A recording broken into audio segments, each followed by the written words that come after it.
Welcome to the Mind Like Books podcast. Catching up with Martin. Welcome back. Hello, Filip. Really glad to talk to you about a very relaxing book this time. Yeah. It is very relaxing, that's for sure. It's very metal and people die all over the place, but I felt very relaxed for some reason. Yes, I'd like to mention the thing for the start, which is that we all exist thanks to a giant cow licking a salty rock. And of course, all reality is a myth. There is no reality, and there's also no free will. So, why bother even reading this book, right? But no, maybe you are predestined to read this book. That's a good point, actually. Yeah, this book is all about destiny and fate. So before we get into the book, I would like to catch up quickly because you and Paolo both have gone through some things. Something. Let me tell you about Brandon Sanderson. Oh my God. If you were wondering, for the listeners, why Paolo is not on the podcast anymore, it's because he's been drowned. Oh yes, he's been officially conscripted to the Sandersonian cult. And not only that, he actually is now a higher ranking officer of the Sandersonian cult, because he read officially more books than I have from Brandon Sanderson. And he did it it's in insane. Less than 1 year. Yeah, he's amazing. But yeah, I'm also happy to say that the first book from The Secret Project #1 from Brandon Sanderson has finally arrived to my doorstep. God. And I can clearly say that it's the most amazing looking book that I've ever owned. Oh my God. It's so good. Looks, it's like engraved with patterns, and it's all green and vibrant. Oh my and God. it smells good. And you open it and it has colored illustrations. It's heaven. I'm in heaven. This is what it sounds like when I start talking about Mr. Robot, but there's only one Mr. Robot. Yes, I've So Paolo has plunged in the depths of the Cosmere and he's never coming out of it. I've read just one of these books. Paolo has read, how many now? 10 at least. Okay, that's not as bad. I think it's around 10. But each of them is at least 600 pages and yeah, 1,000 a lot of them are more than 800 and 1,000 pages, yeah. So yeah, that's what's been happening. Paolo will be back. He's still my co-host, but he's just drowning in this. I can't plunge into this and drown too. I don't have time for this.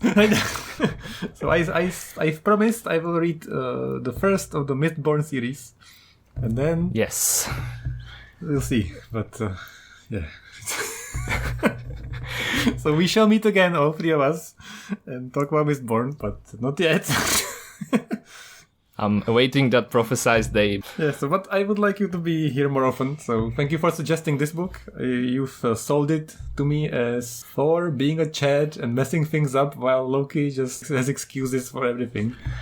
That sounds about right, yeah. So we're talking about is it or just Norse mythology? I think it's just Norse mythology. Okay, I always add to everything. It's Norse mythology. By Neil Gainman or Gaiman or Gaiman. How would you say this name? I would say Gaiman, but I don't know, actually. I never heard it said. Definitely saying it wrong just to keep it a tradition. So have you ever read anything by Neil Gainman? I haven't, actually. I only watched the TV series, like the American Gods. Yeah, me too. Which is kind of based on his books. Mm-hmm. But otherwise, I have no idea that this author exists. What? So, yeah, like you mentioned that when I mentioned the book to you, you were like, oh yeah, it's this author. He wrote so many famous... And I was like, what, really? Did he?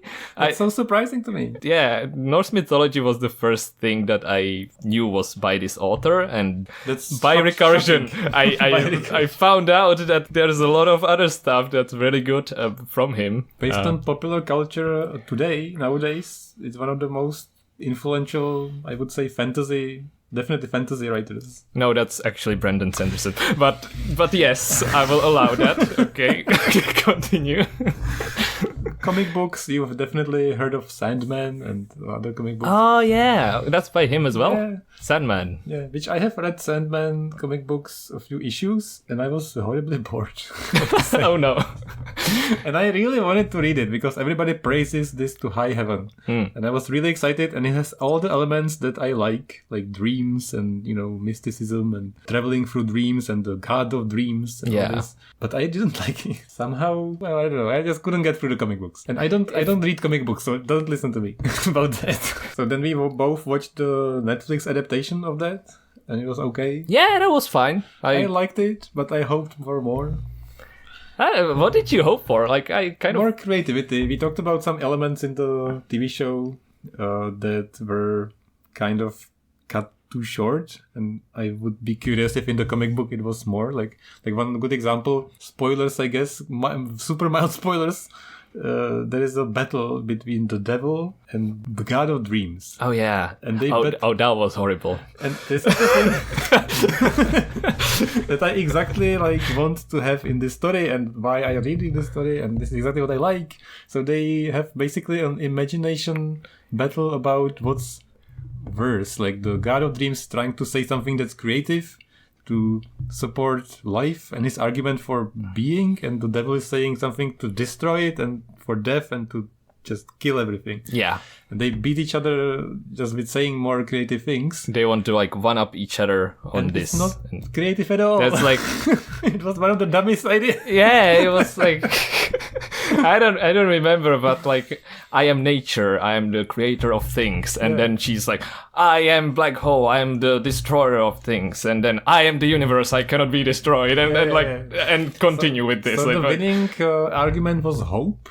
Yeah, I am hope, which I liked, but this is how it should have started, not ended. This is how the discussion should have started, And then go on from that. That would be actually interesting. Exactly, That's true. So that's why I didn't like the comic book, because it was always so God of Dreams is doing this, but okay, that's it.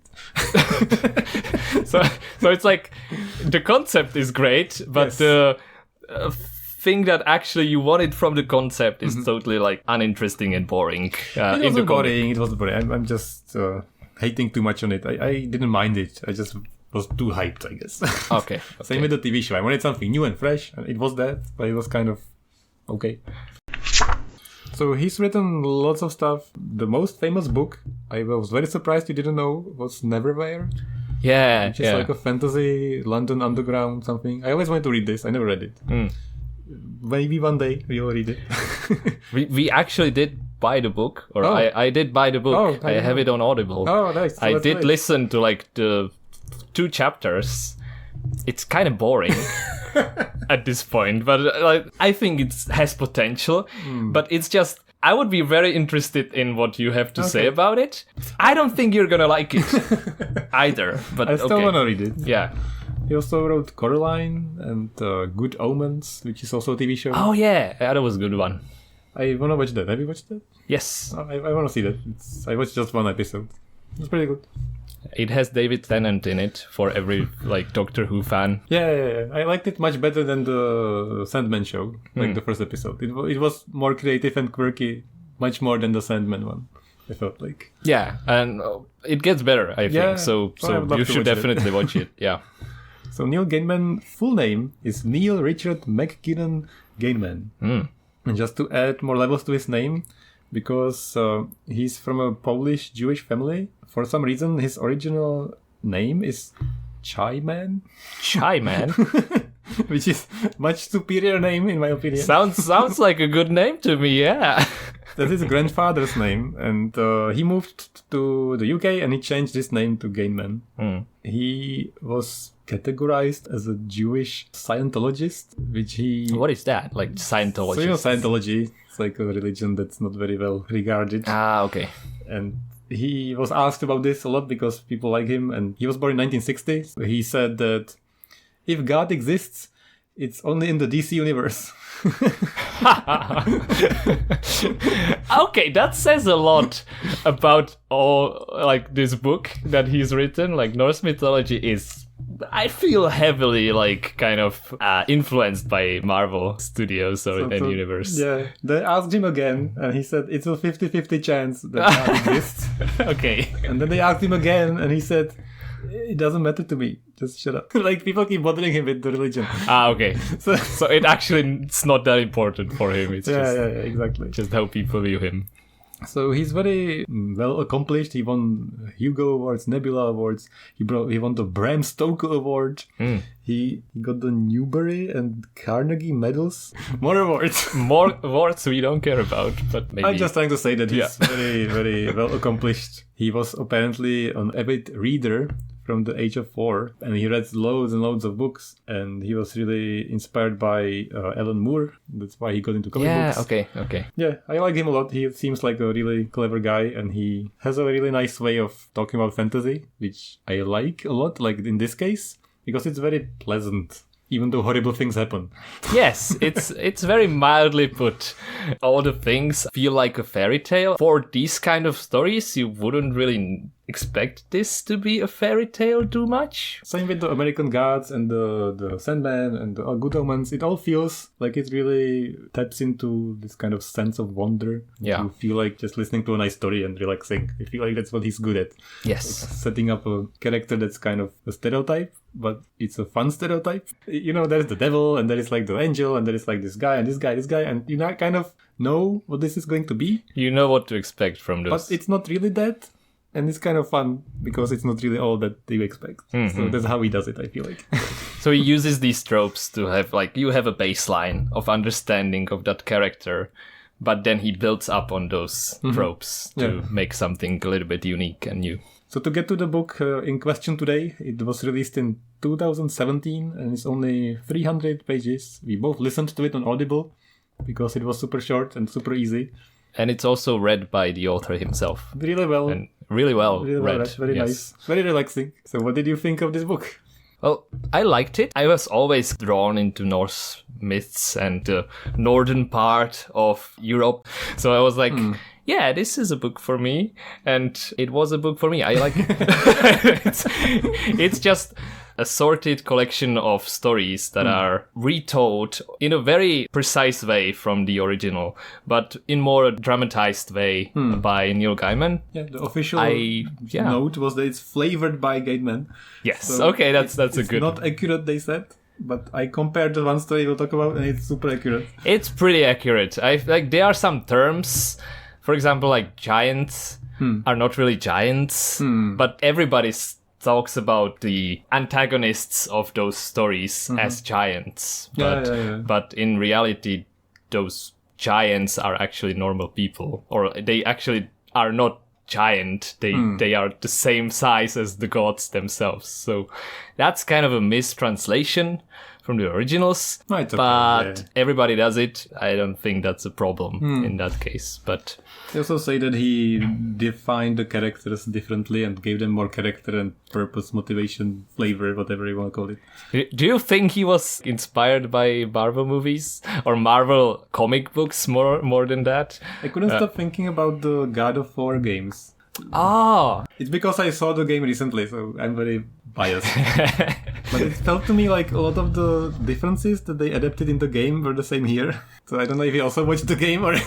I kind of, I like the game, but I didn't follow the recent games that are from the North, from the Norse Mythology. I like to watch them as a movie because they're really well acted. Yeah. I really like the, I don't know what it's called, Son of War, or Father and Son of God of War.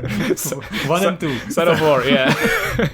Dad of War, I think they call it. Oh, Dad of War. Yes. So that has a really good story, and it's super well acted. I really liked watching that. And the second one I watched recently, and it was kind of disappointing. So that's Dad of War Ragnarok? Yes. Yes, okay. It was really well set up, and then it was like...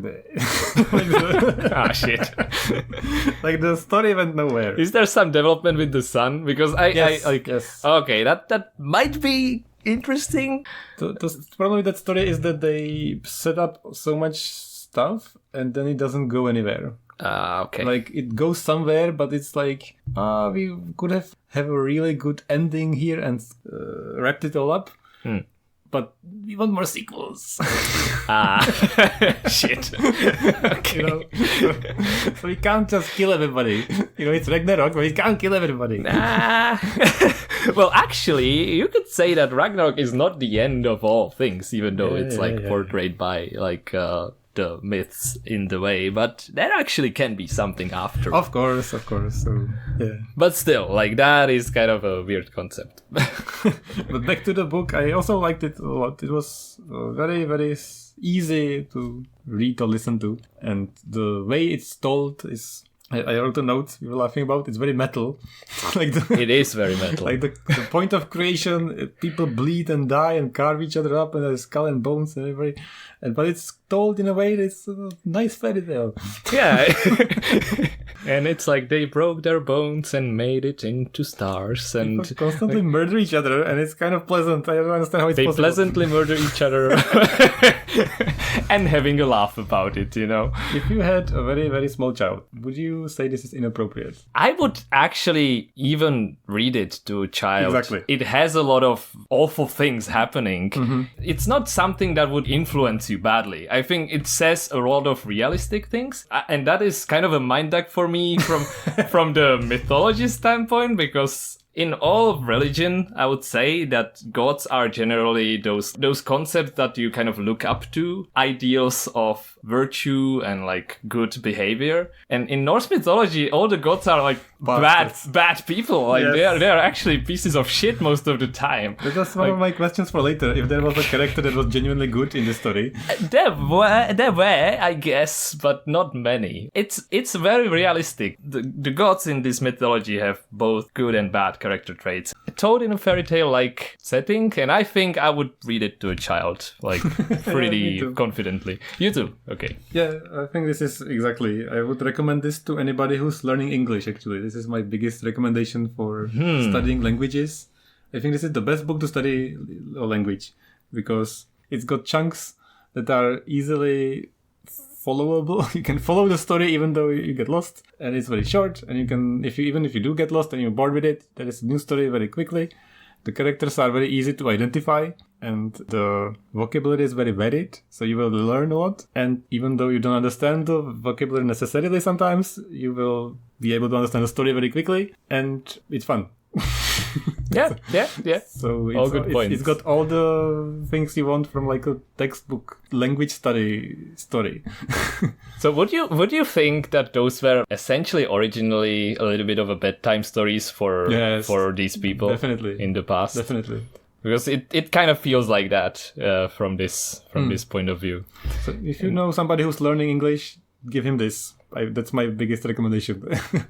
I think this is exactly what helped me to learn English, these kinds of things. Because even though you understand half of it, you can still get something out of it. Yes, I agree. So it might even be boring for some people, because, you know, if you expect something super engaging and action-packed and like witty, and I don't know, it can be a little bit simplistic in parts. Oh, you can expect Odin just randomly tricking people into killing themselves just to like get work, you know, and you can expect Loki to just wake up one day and say, I wonder if I could kill somebody today. And it's like, that's Loki, that's just him, I guess.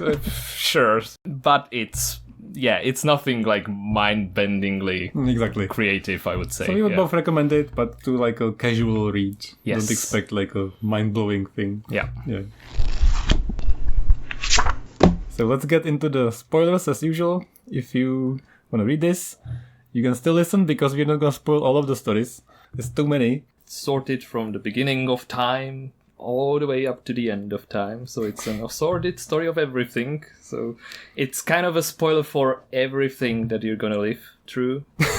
Okay. You know. But yeah, it continue at your own risk. So we're going to talk about some moments, and we each picked one story that we like the best, and we're going to retell that in its fullest, in its all gruesome details. So to start, I want to ask you, because the book starts with a long prologue about folklore, mythology. Yes. And the author is all in about it. He's so excited. Yeah, he's very biased towards it. That's true. He keeps saying it was so unnecessarily long, this prologue. And all he wanted to say is, I like this. Yes.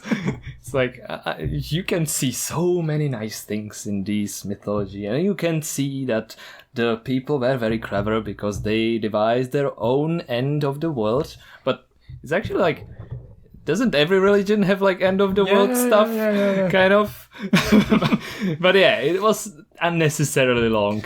So his point was that from all the mythologies and folklore and people's stories, this one has to be the favorite, like by people's favorite. Do you think so? For me, yes. Okay. I like from all the different mythologies, like this is by far the most interesting. Yeah, if we're not talking about Brandon Sanderson, of course. Oh my god! Again, ever we got past that? Never again. Anyway, moving along. So I meant to say, it's probably the most easily adaptable folklore because it lends itself to so many interpretations and it's very easy to tell a story with it, and it can be like a game or a movie or like a quick story. I meant to say when we started that it felt to me like an RPG sometimes. There are some moments where they have some weapons and statistics and I was like, at 1.4 puts on a belt that's double strength. Oh, that's true. Yeah, in that sense it kind of does feel like an RPG. Also feels like it's very relatable to how we live our own lives. For me, just for the record, my favorite mythology folklore is definitely Japanese because it's bonkers. That's a good one as well, yeah. We talked about it with Chen, and Chen asked, why is this always everywhere? Like Ragnarok and these names. It's probably one of the most just influential to all kinds of cultures, even though Asia doesn't know it as much, they still use it. It's just kind of strange. Like all the RPGs and fantasy stories, they still take something out of this, even though they don't know what it is. Yeah, they mostly just take the names and butcher them, but yes. it's like, it definitely sounds cool to them, that's for sure. So we have lots and lots of chapters, so I'll just go over some of them and just talk about some details, and then we each have a dramatic retelling of one of them. I'm looking forward to yours. So it starts with the players, which is just a recounting of the gods. There were so many, I couldn't keep up with it at the beginning, do you remember? It's not, like, in the beginning, nobody fucking cares. Like, it's so many, like, there was this giantess Ymir and the giant cow that has licked the rock, salty rock. and the salty rock, the first god was, like, this guy was licked into existence by a cow. That's just, that always gets me. It's insane.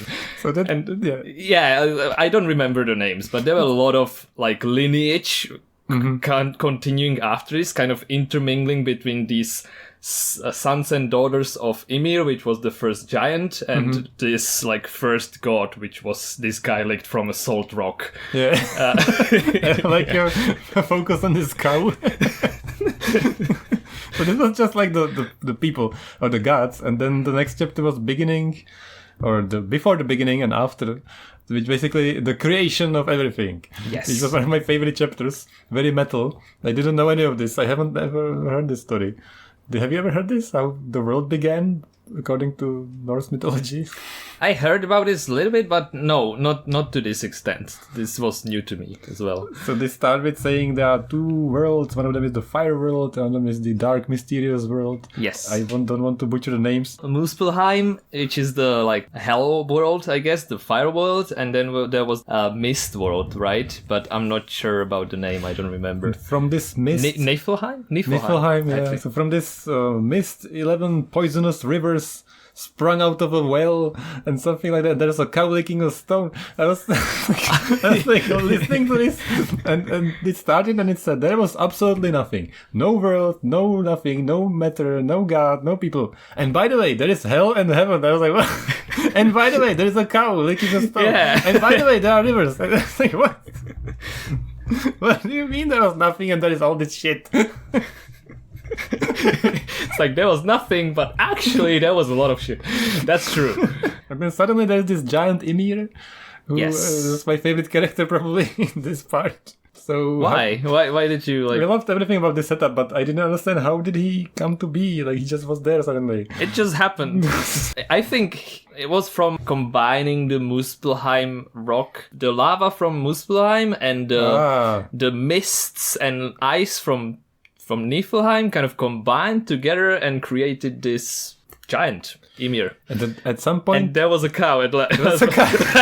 I don't know how the cow came to existence, but it just happened, I guess. so the milk from the cow's udders just flowed everywhere, right? Yes. And that's what made life to happen. The guy who was licked from a salty rock by the cow actually fed on the milk, and then he had children with children of the giant Ymir, who actually she had children by her own legs, Yes. mated with each other, Yes. to make a child. Amazing. Okay. That was brilliant. I don't know how that happened, but This escalated from 1000 from nothing perfectly. Like, out there. so yeah, I guess that's how the second giant came to be, and then they kind of intermingled. I remember starting this book and I was very bothered by the writer describing the mythology, and then this finally started and I was like, all these gods was listed, the names, and I was like, ah.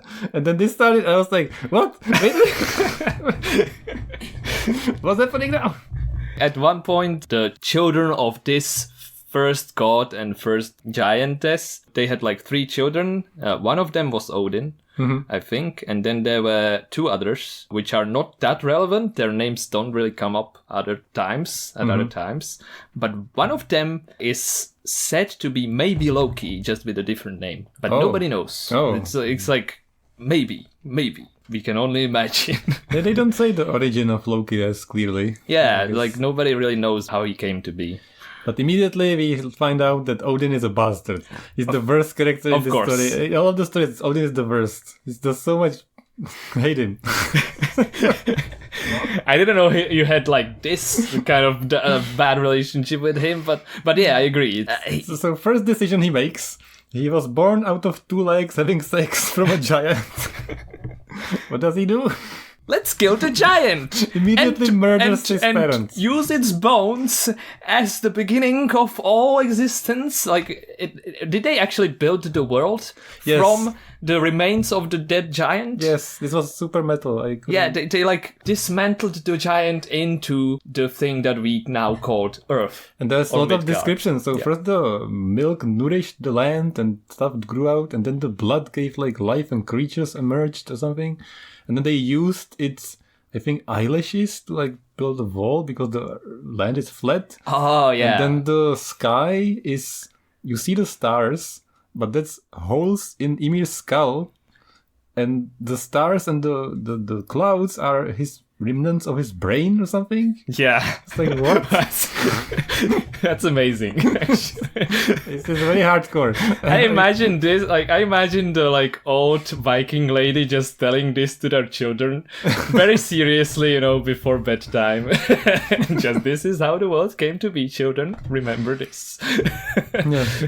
It was very metal, as you said. That's all I have to say I about was it. very much out of it with the listing of all the names and very much excited about this beginning. It was Yeah. It was lots of fun. It was very short and so much happened.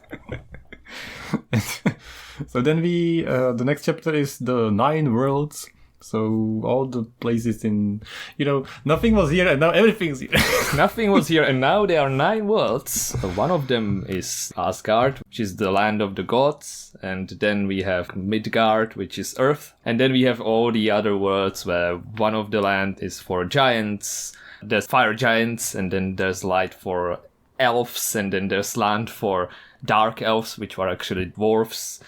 A lot of other stuff I don't remember. Do you remember all of them? No, but I meant to say Midgard is the place within the walls, and the walls are like the remnants of the body of the giant. So the people are protected by all this, I guess. And the other creatures, people, places, beings, they are not in there somehow. I guess. I made a note because I was fascinated by the skull in the sky. So we are basically in Ymir's skull, Midgard, and the stars are sparks from the hell place what is it called? Mustafar. I like that. That's better. Helheim? Or Muspelheim, I think. Muspelheim. So when the fires of Muspelheim spark, the light sparkles through the holes in his skull, and it's the stars. Yes. But at some point on this recap of all these worlds, Odin suddenly hangs himself. Oh yeah, he does. I'm not sure why he did it. He hanged himself on the world tree. Was it that he sacrificed himself to himself? Something like that, yes. Yeah. What a prick. I don't know why. Oh yeah, he did it because he kind of needed to die to learn magic. Yes, what a prick.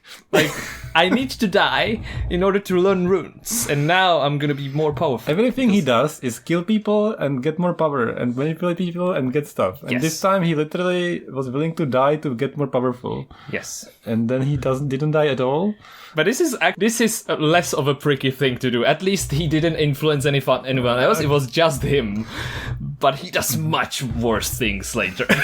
so like, this is like low-level Odin shit. This is okay. This is still okay. Okay. So then next there is a story about Mimir's head and Odin's eye. Oh, that's another of Odin's brilliant stories. Odin wants to be more wise or more clever. Yes. And he needs to get wisdom from a well. Yeah, somewhere at the roots of Yggdrasil, the world tree, there is a lake. And that lake is cared for by Mimir. I think Mimir was a guy who watered the roots of Yggdrasil and everything. And also, like, Mimir was very wise. So Odin was like, hey, I want to be wise as well. So I'm just gonna go to Mimir and ask him if I can drink from this lake. And he's like, no, mate, you can't drink from my lake. Fuck off. And he's like, what if I give you my eye? And he's like, all right, I'll give you a sip if you give me your eye. And Odin was like, yeah, sure, okay, I'll give you my eye and I'll have a drink. And now I'm wise, and that's it. This is one of the few stories I knew that he gave his eye to be wise, but I didn't know there was a well or anything. Yeah. This is the only one, probably the only one I knew from all this. I didn't know anything else.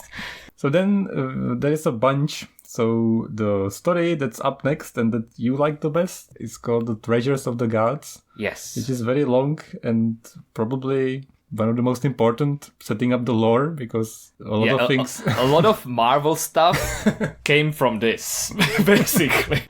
So then there is a bunch of other stories. One of the stories I remember a lot was the Master Builder, where the gods want to build a wall at Asgard to protect it. Yeah, conveniently some builder comes in. Conveniently a builder appears and it has exactly the skills they need. Yeah. And he suspiciously can do wonders to build this wall. And Loki is being a bastard. What is he saying? It's like, hey guys, we can make him build his wall, but he wants a lot of stuff for it. Freya's hand and everything, like half of the fucking kingdom or something like that. I think the builder just wanted to get married with Freya, who is the most beautiful. Yes, most beautiful and fair of all the gods. Loki said no, but maybe. And if you do it in a tenth of the time and you have all these limitations, then we'll do it. And everybody's like, yeah, Loki's so clever, he can't do it, so we have to do it. And the builder was like, sure, mate, I'll do it. No problem. I'll just need my horse. With that horse, the guy almost made it, right? Yes, he basically did it, but Loki just did all he could to stop him, and he tricked him by having sex with his horse. You put it very well. Yeah, that's exactly what happened, actually. So Loki turned into a horse and fucked the mare that was having to pull all the stones from the mountains for building the wall. And without the pulling power, the builder actually couldn't finish the wall, so he lost his bet. And yeah. Yes. Do you remember what happened to the builder? I think it was revealed that he's a giant. People thought he was a man. Yes. And then Thor punched him and killed him. because that's what Thor does. Just Thor punches things and kills them. Thor is the dumbest. Thor is an adorable idiot. I love him. He's adorable. He's an adorable idiot, but also kind of a bad person as well, a lot of the times. Thor is just dumb. I couldn't deal with him. Just obnoxiously dumb. Nah, it's okay. It's like he's the bruiser. He's the bruiser of the gods. He's just reveling in being dumb. He's just enjoying it so much. He just lives it. All right, what's next? So there is a chapter about the children of Loki and Freya's wedding and all this. I guess for Freya's wedding, since we're talking about Thor being dumb, it's about Thor dressing up as Freya and being wed to a troll or something. Yeah, it was a troll. And even though he eats 20 kilograms of fish at one point, nobody notices that he's not a woman. It was kind of funny, yes. And then Thor punches everybody and everybody dies. And the end. That's just what Thor does. That was ridiculous. Because all of the stories kind of tell a lesson or some kind of like trick, or you can kind of learn something from it. I think. What can you learn from this? Yes, that's the point. And then there's this story, and it's like, oh, Thor just punched people. Thor dresses as a woman and then punches people out of existence. Yes. The end. Thor was kind of forced, so maybe it was like a lesson for Thor that he shouldn't be losing his hammer. Of course, Loki came up with an idea. Hey, dress up. Let's dress up Thor as Freya. It's ridiculous. So that's, I guess, a lesson for Thor. Don't lose your hammer, and that's it. Yeah, I guess you're right. That's what the children learned so from maybe this. Don't lose your stuff, because you're gonna be forced to dress up as a woman and be embarrassed. Okay. So, toward the end of the book, there is a story called Death of Balder, which I remembered. Have you heard about it before? This one? Yes. Yeah. And then it ends with the last days of Loki, where Loki finally gets it, and Ragnarok finally the end of everything. Yes. Do you want to say anything about those, or should we get to the two stories? I think just briefly, the Death of Balder, that's the moment when at least I finally realized that Loki is just irredeemable bastard. Because there's no redemption for him in this story. You should just read this. This is like really some bad Loki shit. But I still feel like Odin is worse. I don't know. Odin does things to achieve something. Okay. Loki just does it because he kind of feels like doing it. That's true. Which I think is worse. Okay. I don't know, but it feels worse. Yeah, they're both horrible. Both are kind of, horrible people. And then the last days of Loki are essentially Ragnarok, right? Two stories, but connected, yes. Okay. Yeah, so we want to just look at two stories in examples. We would recommend this if you're curious about at least some of them. If you're curious how the world began and ended, you can read just those. It's super short. Yes. Those are the most interesting, I guess, I think. But the ones we like the best, Martin's pick is The Treasures of Gods. Sure, so The Treasures of the Gods is a story where Thor actually just wakes up one morning and looks at his wife and he's like, my wife. She looks different today. And then it clicks. Oh, she has no hair. Sif wakes up and, what's wrong, Thor? And you have no hair. What? I like the voice. I didn't expect the Thor voice. Of course Loki did it. I'm gonna get Loki and get him to get your hair back. And he goes to Loki. And after some persuasion and promises of bone breaking, he persuades Loki. Yeah, this was the part where he completely breaks him. Well, he suggests that he would break all of his bones every day for the rest of his life if he didn't return the hair of Loki, of his wife Sif. Before he suggested, he already broke his bones. I remember something. Oh, did he? Okay, so and he says that next time it will take him only 15 minutes. And next time it will take him only 5 minutes. Okay, yeah. So I will learn how to break your bones more efficiently next time.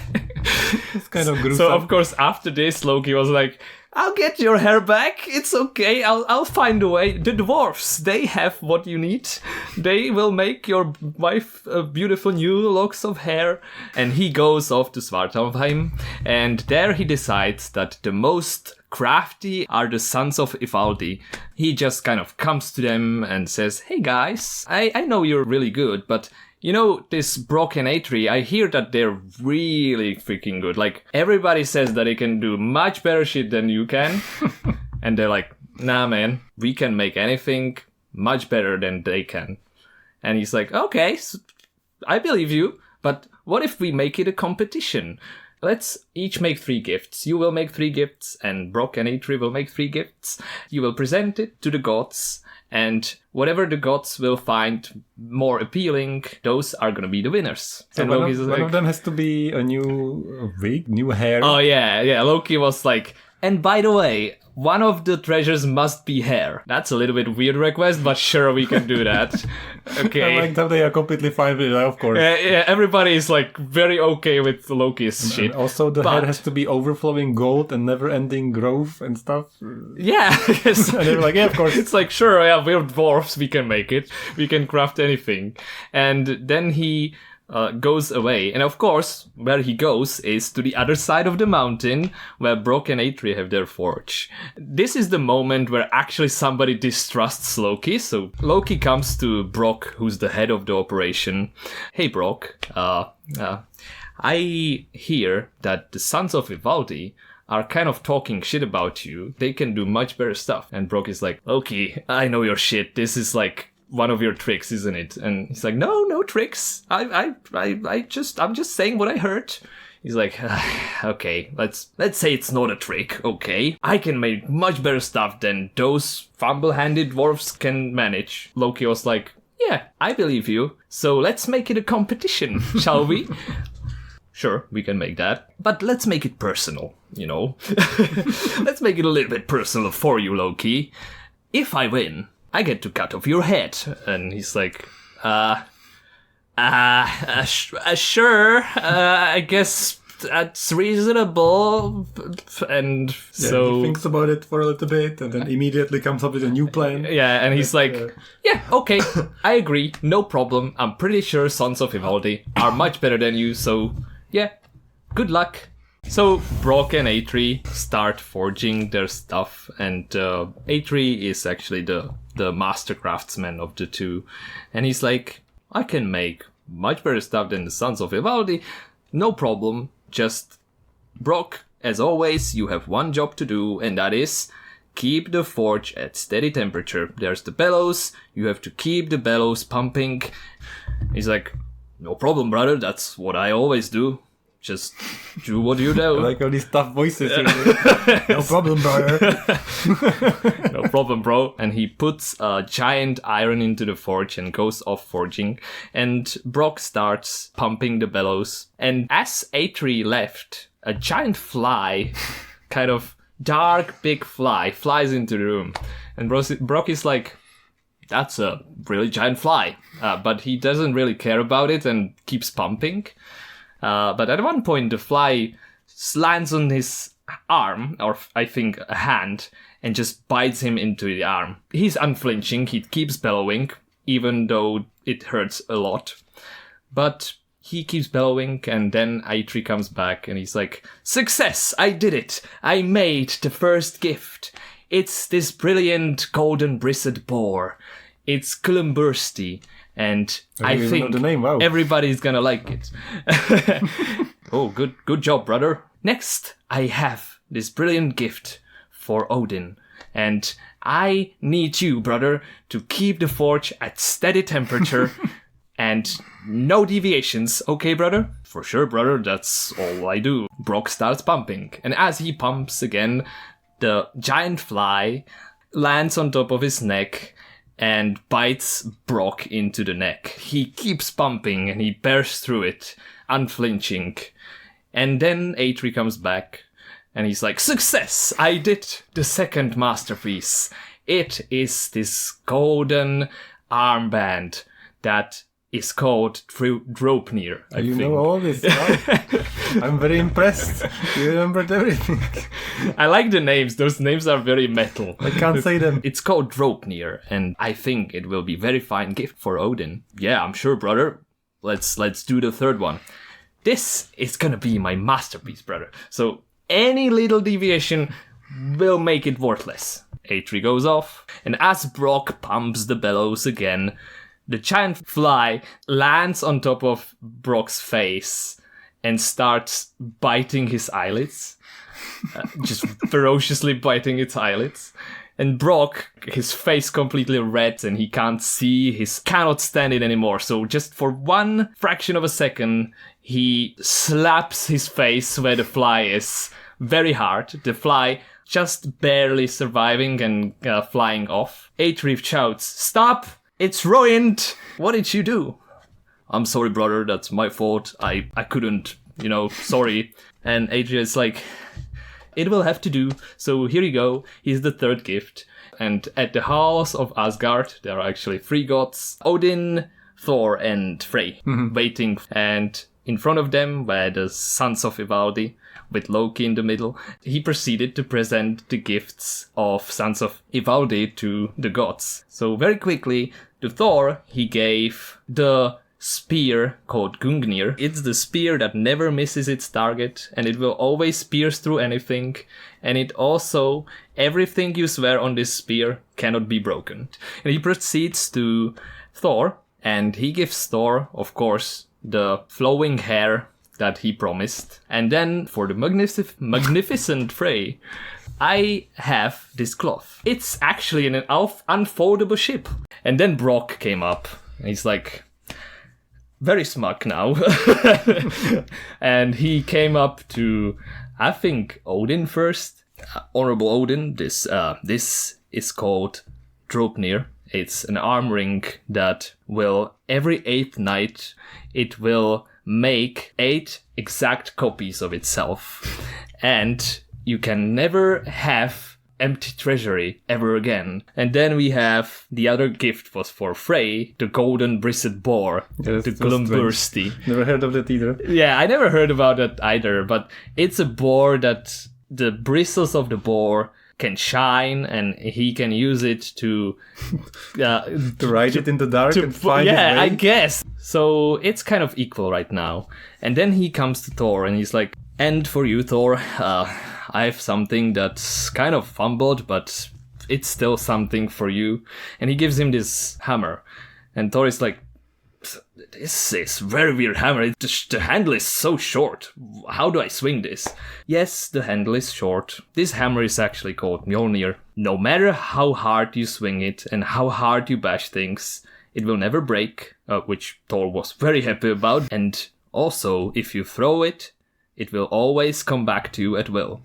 At this, Thor was very excited. And then also, it can shrink and you can put it in your pocket or get bigger and you can bash even bigger things with it.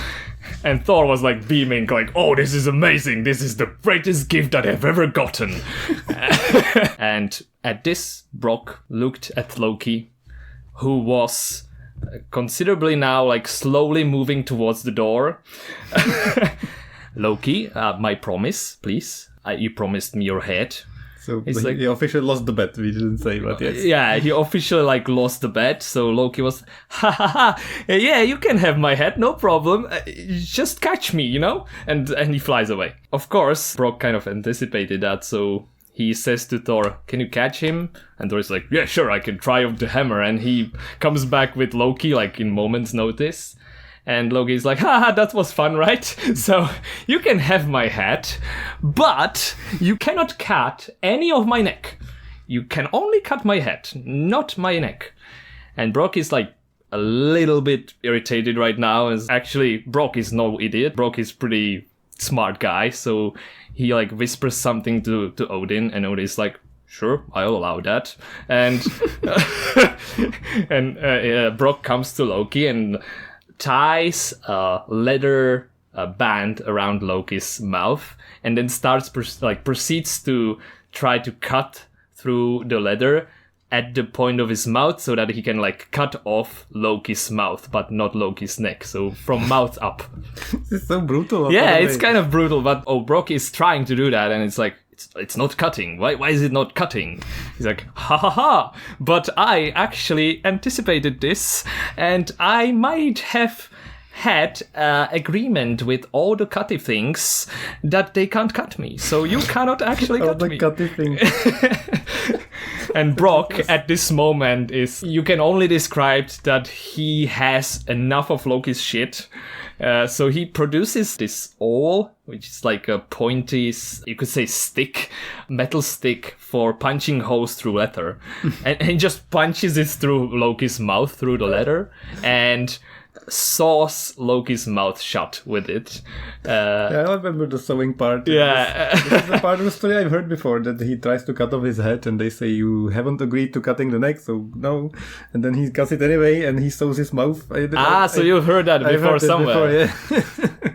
Actually, that is how Thor got Mjolnir. And it's all like thanks to Loki being a bastard, essentially.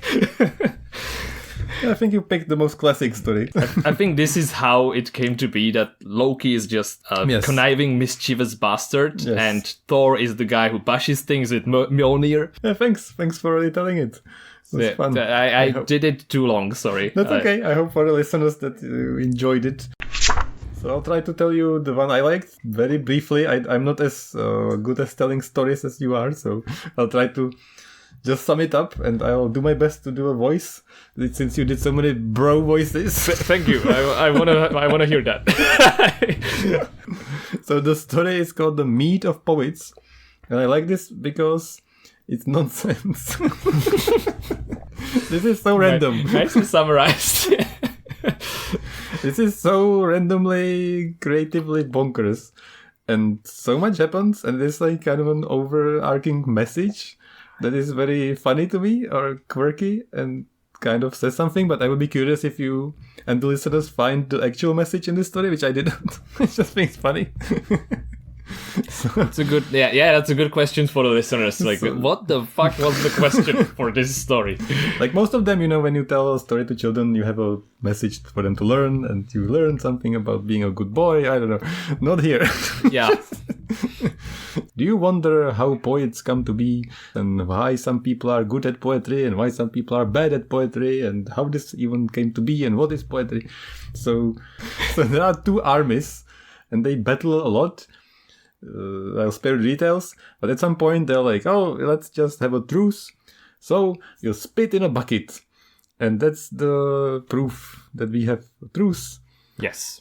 It's like we're blood brothers, but no blood brothers. We are like saliva brothers now, I guess. And to make it even better, we'll just make a new being from this bucket. It's going to be because why waste it, right? It's like very good saliva. I guess they cast a spell or something, and out of the bucket comes like a saliva being. Yeah, I think his name was Kvasir. Yeah, Kvasir, and he is the wisest man that's ever existed. Why, you ask? Good question. I don't know. Okay, so he happens to be. So he knows everything. He could answer everything. So his new purpose becomes to travel the world and spread wisdom and tell people how to be wise, I guess.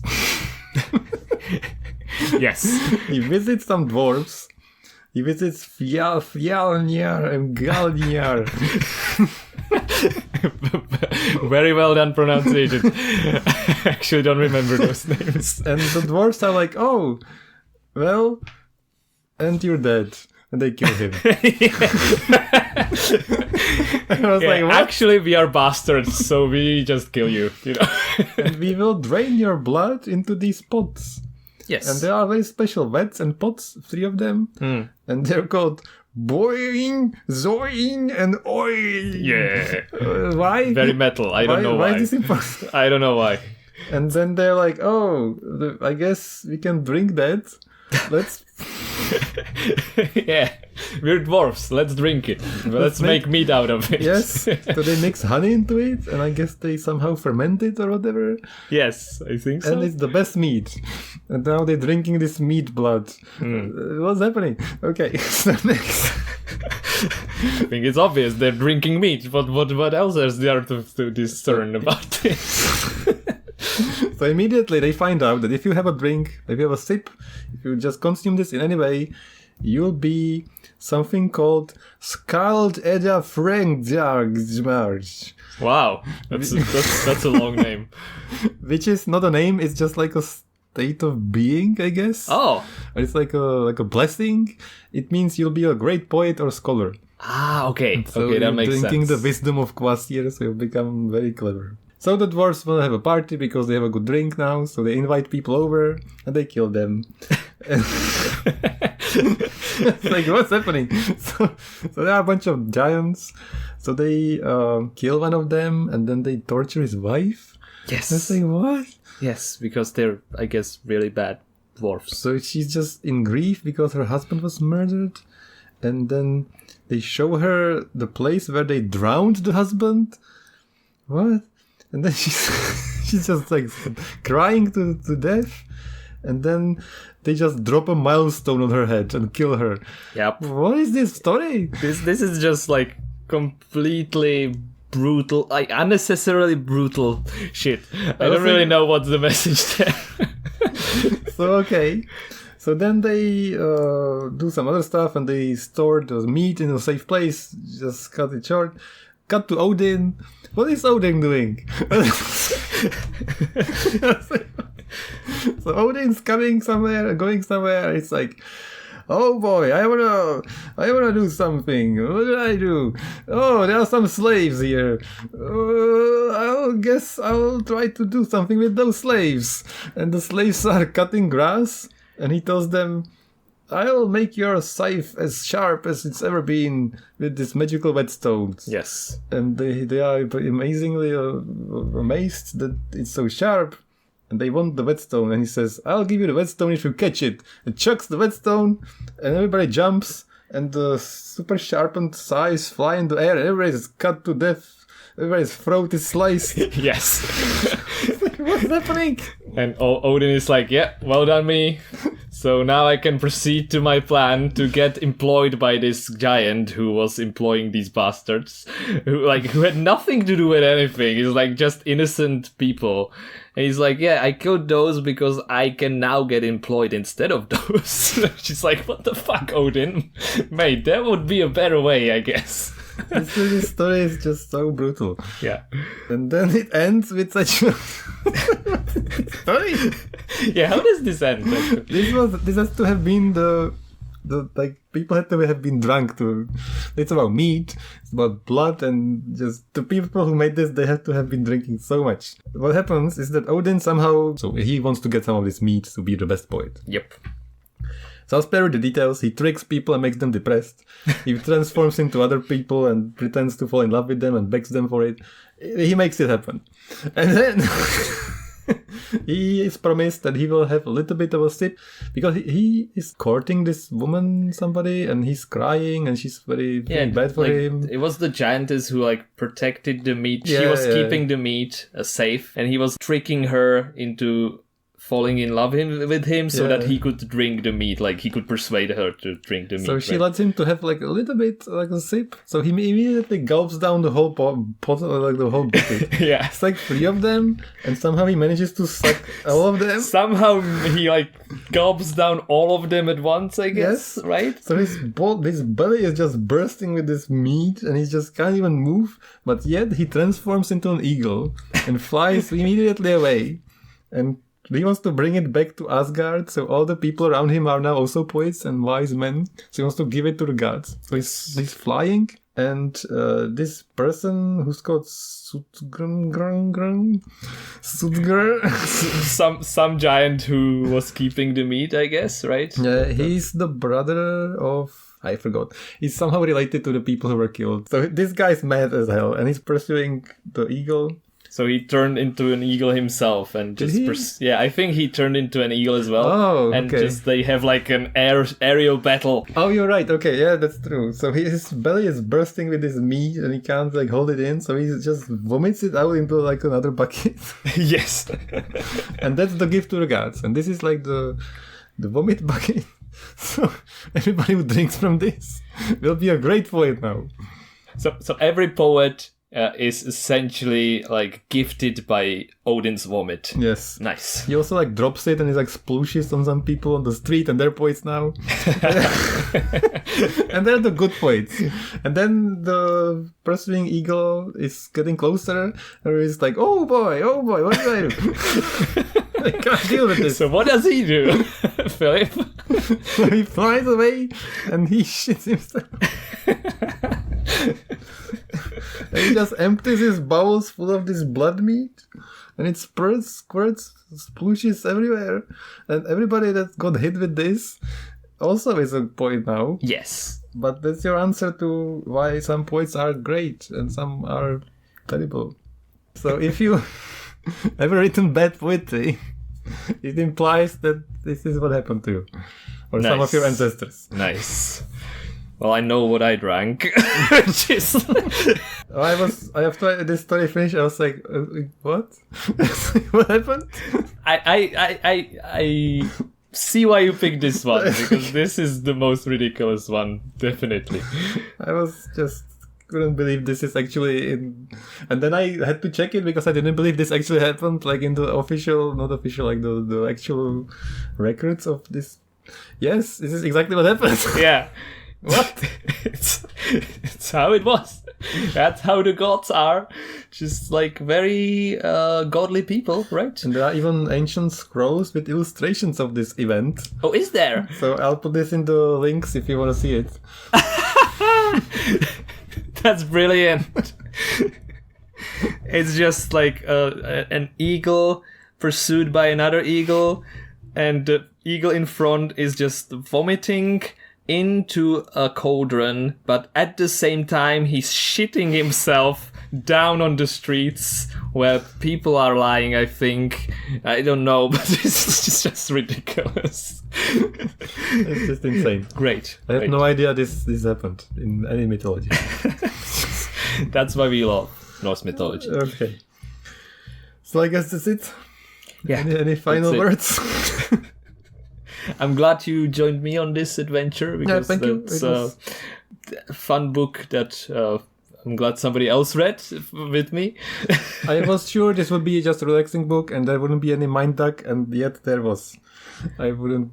Okay, so this was a mind duck for you. Nice. It's Okay. like, what is this about? God knows what this message is telling children. So I hope you enjoy this if you read it, and thanks for listening. Thanks for listening.